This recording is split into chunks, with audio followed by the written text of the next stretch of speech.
Hello नमस्ते दोस्तों। आज की कहानी का नाम है आशीर्वाद। रात के लगभग 9 बज रहे थे। दुर्गा बाबू जैसे ही अपने ऑफिस से घर आए तो उसके घर के आगे एक औरत खड़ी थी। उनकी ड्यूटी पर तैनात सुरक्षाकर्मी तेजी से दौड़कर उसके पास पहुंचा और उन्हें सलूट करते कहा, महिला आपके लिए लिखी गई है। किसी व्यक्ति की एक चिट्ठी लेकर न जाने कब से यहाँ भटक रही है और बार बार आपसे मिलने का अनुरोध कर रही है। दुर्गा बाबू ने उस चिट्ठी की ओर उस महिला को देखा तो वे हैरान रह गए।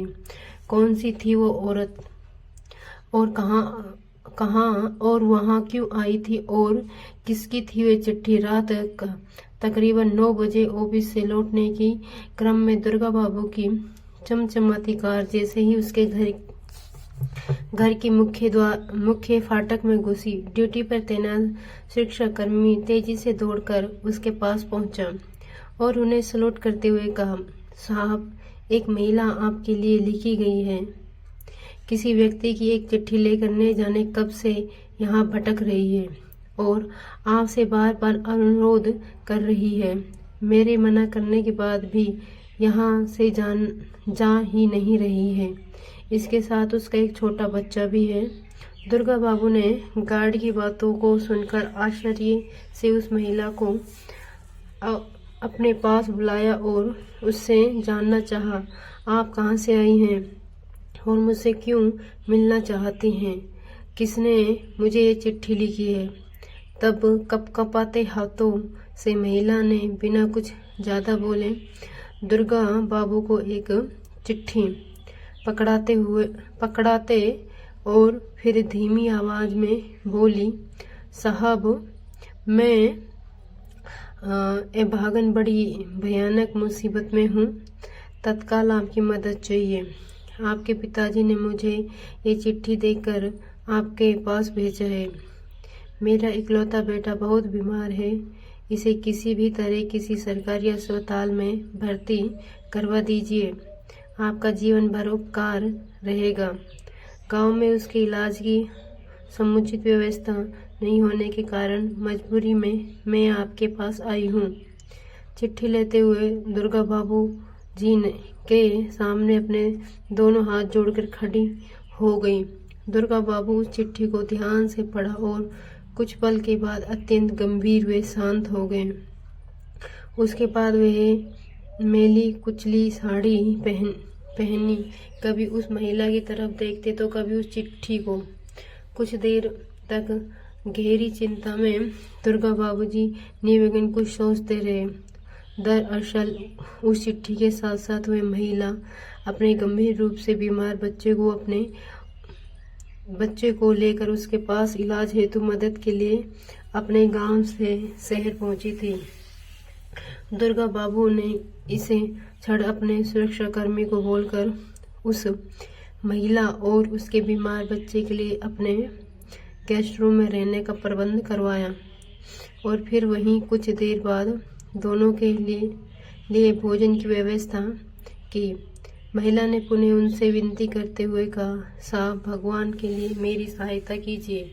मेरे इकलौते बीमार बच्चों को किसी सरकारी अस्पताल में भर्ती करवा दीजिए, नहीं तो इसका बचना मुश्किल है। महिला बोलते बोलते उसके पैरों में गिर पड़ी। अरे माताजी, ऐसा मत कीजिए। आप मेरी माँ समान हैं। आप चिंता मत कीजिए, सब ठीक हो जाएगा। दुर्गा बाबूजी ने उनका धैर्य बढ़ाया। इतने में रात की सन्नाटे की चीरती हॉर्न बजाती हुई एक दूसरी गाड़ी तेजी से घर के अंदर घुसी और कुछ पल बाद ही एक डॉक्टर वहां उपस्थित हुए। डॉक्टर साहब, ये बच्चा बीमार है। इसको जरा पूरी गंभीरता से देखकर इसकी इलाज शुरू कीजिए, दुर्गा बाबू जी ने कहा। डॉक्टर बाबू ने बिना कोई समय गंवाए लगभग 20 मिनट तक उस बच्चे का गहन निरीक्षण किया और कुछ जांच करवाने के साथ साथ कुछ दवाइयाँ की पर्ची भी खड़े दुर्गा बाबू के हाथों में पकड़वा दिया। ये कुछ दवाइयाँ और इंजेक्शन मेडिकल स्टोर से तत्काल मंगा लीजिए। मरीज को अभी देने हैं और मैं अपने साथ जांच के लिए इस बच्चे का रक्त लेकर जा रहा हूँ। और डॉक्टर ने दुर्गा बाबू से कहा और यहाँ फिर वहाँ से निकल गए। दुर्गा बाबू ने डॉक्टर की पर्ची और कुछ पैसे अपने ड्राइवर को पकड़ते हुए उसे तुरंत सारी दवाइयाँ लाने का निर्देश दिया और फिर अपने घर के अंदर जाने के लिए वहाँ से गलियारे की ओर। मुझे साहब बस अपने मेरे बच्चे को किसी सरकारी अस्पताल में भर्ती करा देते, मैं गरीब कहाँ से इतने पैसे दे पाऊंगी। इलाज के पैसे मेरे पास तो रहने खाने तक की भी पैसे नहीं है। महिला गिड़गिड़ा रही थी। माताजी अब आप निश्चित रहें और जाकर आराम करें, रात बहुत हो चुकी है। इतना कहकर दुर्गा बाबू वहाँ से निकल अपने घर के अंदर प्रवेश कर गए। सुबह डॉक्टर बाबू बच्चे की तमाम रिपोर्ट के साथ फिर आए और उस एक इंजेक्शन तथा कुछ दवाइयाँ दी। अपने ऑफिस जाने से ठीक पहले दुर्गा बाबू ने भी बीमार बच्चों के साथ साथ उस महिला के लिए अच्छी तरह से खान पीने की व्यवस्था कर दी और सबको ध्यान रखने के लिए निर्देश कर वहाँ से चले गए। डॉक्टर बाबू अब नियमित रूप से आकर उस बीमार बच्चे की जांच करते और साथ ही सही ढंग से उसका इलाज किया। लगभग 1 महीने के बाद जब बच्चा पूरी तरह से स्वस्थ हो गया तो महिला दुर्गा बाबू के सामने जाकर बोली, साहब मेरा बच्चा बिल्कुल ठीक हो चुका है, अब मैं वापस अपने गांव जाना चाहती हूँ। आपने जो मेरे लिए किया उसके लिए मैं जीवन भर आपका और आपके पिता शशिकांत जी का उपकार कभी नहीं भूलूंगी। जब महिला ने अपने बच्चों के साथ वहां से विदा होने लगी तो दुर्गा बाबू ने कुछ रुपयों के साथ दोनों को नए कपड़े और दो जोड़ी नई चप्पल उपहार स्वरूप दे दिया और साथ ही उस एक चिट्ठी भी देते हुए कहा कि इन्हें उन पिताजी को दे दीजिएगा जिन्होंने आपको यहाँ भेजा था।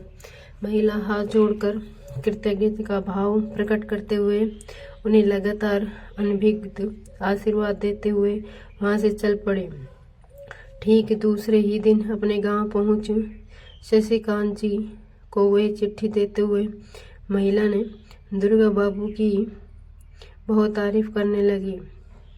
बाबा आपका बेटा तो देवता है देवता, कितना ख्याल रखा हमारा, ऐसा बेटा किस्मत वालों को ही नसीब होता है। ऊपर वाला उन्हें और उनके पूरे परिवार को हमेशा सुखी रखे। शशिकांत जी उस चिट्ठी को पढ़कर ठगी सी रह गए। उसमें लिखा था, परम आदरणीय बाबूजी, मैं आपको नहीं जानता और नहीं ही कभी आपसे मिला हूँ, लेकिन अब आपका बेटा इस पते पर नहीं रहता। कुछ महीने पहले ही उसने मकान बेच दिया है। अब मैं यहाँ रहने लगा हूँ, पर मुझे भी आप अपना बेटा ही समझिए। बचपन से ही मुझे अपने पिता का सुख नहीं मिला, माँ ने ही पाल पोस कर बड़ा किया है। मैं जब आपका पत्र पढ़ा तो मुझे ऐसा लगा जैसे मेरे सगे पिता ने मुझे कुछ करने के लिए आदेश दिया है। आप कृपया इन माताजी से कुछ मत बताइएगा। आपकी वजह से मुझे इन माताजी के द्वारा जितना आशीर्वाद और जितनी शुभकामनाएं मिली, उसे उपहार के लिए मैं आपका आभारी रहूँगा। सादर प्रणाम, आपका धर्मपुत्र दुर्गा बाबू। कुछ बेहद खामोश लम्हों के बाद शशिकांत जी का सर कुछ सोच कर दुख वे खुद उस अनजान सज्जन व्यक्ति के सम्मान में झुक गया और उनकी आंखें तो नम थी। उसके पुत्र के चुपके से मकान बेचकर जिन परेशानियों से बचना चाहता था, उन परेशानियों को एक अनजान पवित्र आत्मा ने अपने लिए वरदान साबित हुआ। उनका सम्मान सुरक्षित रखा। धन्य है उनका संस्कार।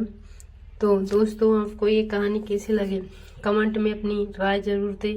कहानी अच्छी लगी हो तो वीडियो को लाइक और शेयर करें। चैनल पर पहली बार आए हैं तो चैनल को सब्सक्राइब करें। आगे नोटिफिकेशन के लिए बेल आइकन को जरूर प्रेस करें। धन्यवाद।